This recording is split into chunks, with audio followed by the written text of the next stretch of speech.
Good evening. This is Nicholas Vitak with a news brief. In local news, according to Newsday, the historic Nunley's Carousel, located next to the Cradle of Aviation Museum in Garden City, New York, is facing a major financial trouble. The 108-year-old carousel was opened next to the museum after it spent 15 years in a warehouse nearby. Previously, maintenance had been covered by the $2 per ride fee, but this source of income disappeared due to the COVID-19 pandemic. Beth Oberg, the manager of the carousel, stated that it had always been able to only just break even, meaning that there were no extra funds to keep it running during the pandemic. She is now looking into other income sources, such as donations, in order to keep the historic icon around for years to come.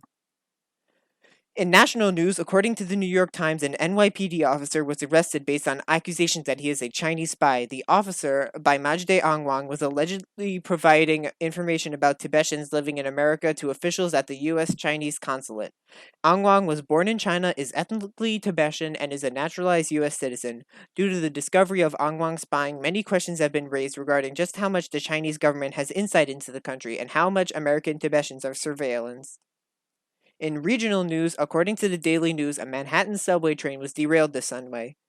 The train was the Uptown A train was about 50 feet into the 14th Street station in West Village when it derailed at 8:14 a.m. None of the 135 passengers died or suffered major injuries, but three suffered minor injuries. The cause of derailment were metal tie plates that had been thrown onto the tracks by Demetrius Harvard, a Bronx resident with extensive criminal record.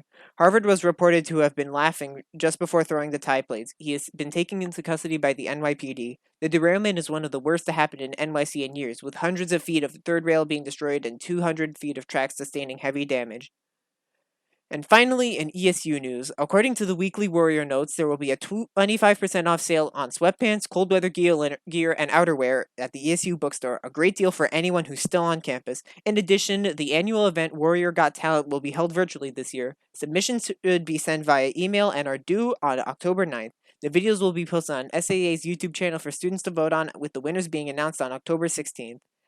And now for your weather forecast. Here in New Hyde Park at 5 o'clock, it is currently 75 degrees and partially cloudy. The high will be 76 degrees with a low of 60 degrees. Tomorrow it will also be partially cloudy with a high of 79 degrees and a low of 61 degrees. This has been Nicholas Vitak with your news brief.